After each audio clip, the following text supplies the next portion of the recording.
Well, it's no underestimation to say that this is actually part of Isle of Man sort of thing. If you don't, when you come over here, or even when you live here, of course, come and see Stella up at Jurby Junk, you just really don't know what you're missing.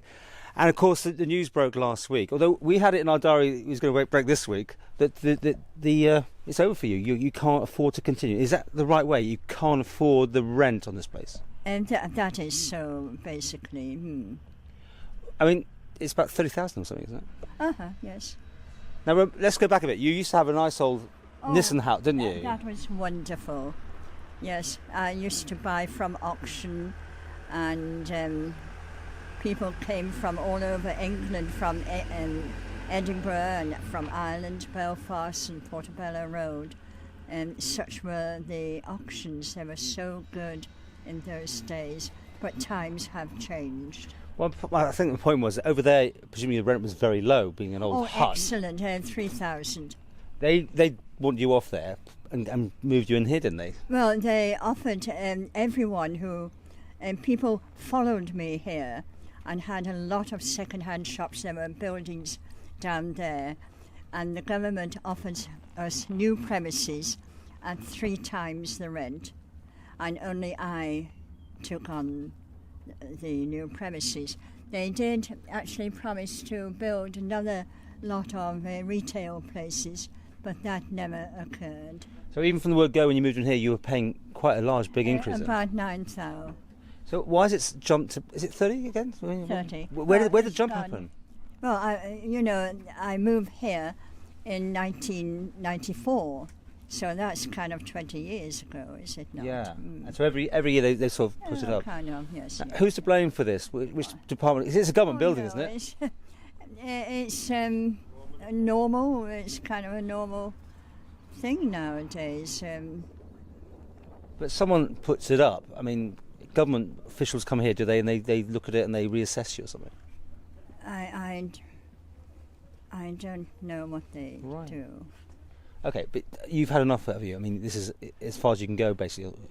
Too much now, yes. Was there a recent hike then? I mean, let's push you over the limit? Yes.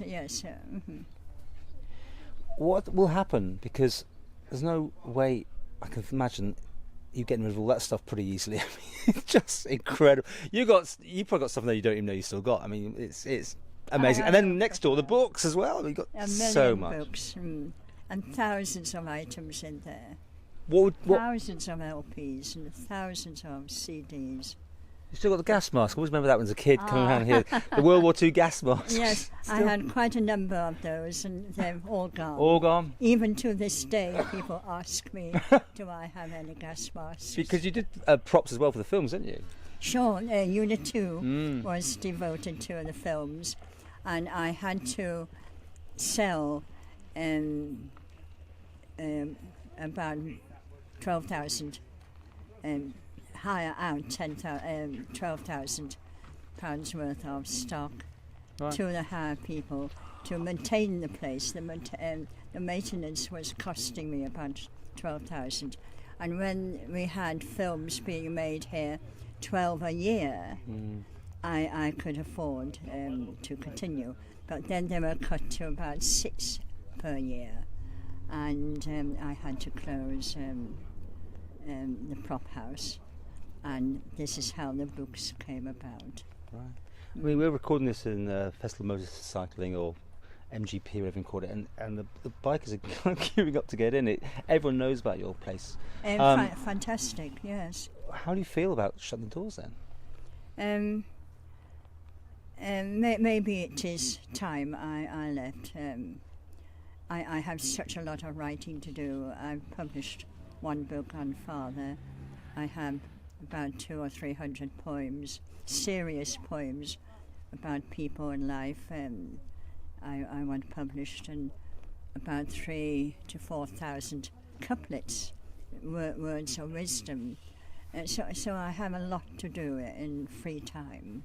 So, will you be disappointed? I mean, will you be... will be the end of an era. Oh, it will be the end of an era, but what would you like to see happen here then? Someone take it over? That would be ideal if someone took it over.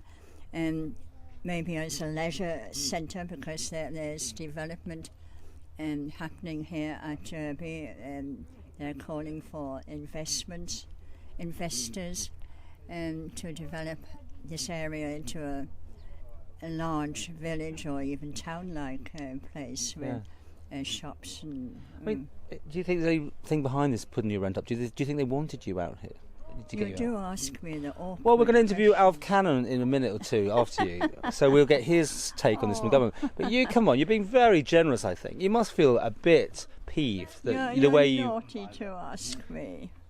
Well, you don't say anything, but I think people, by just, what you're not saying is probably saying volumes. I'm very sad. People will miss it a lot, and they've made quite a number of comments how they will miss it. And I've had people from America, German people, especially during TT week and Manx Grand Prix, that they've said, "Oh, we know you in Germany," and Swiss couple had come. And said we were in Switzerland, and we were told when we go to the Isle of Man, we must go to Jurby Junk. And Italian people, French people. Okay. And the other day, 3 gentlemen passed me and handed me a sticker on which the word Russia was on it. And shortly afterwards, 3 Japanese people came. So you are literally known around the globe here. It seems to be. You're going to sell off everything. Is that your plan? I mean, it's not going to be taken over. No one's going to run it as Jurby Junk. This is the end of Jurby Junk. So everything's got to go. You're having a sale. Put things in skips. I mean, what are you going to have to do? I mean, it's a huge amount of material there. Give it to Alf Cannon, take over. Alf does tell me not to worry. Not to worry. And he's been helping you, to be positive about this. He is your MHK for the area, of course. So he's got his. He's a good man, and that's why we'll talk to him as the local MHK. Yeah. Right. Well, listen, put it there. It's, I mean, I've known you forever. You've been naughty with me. Oh yeah, but you know what? People are going to remember this. It's going to be. It is one of those things, defining moments, really. No more Jurby Junk at Jurby when they come up here for a little visit. Yes, well, we must be positive, as Alf says, and maybe there'll be great improvement here at Jurby. Enjoy your retirement anyway. Thank you.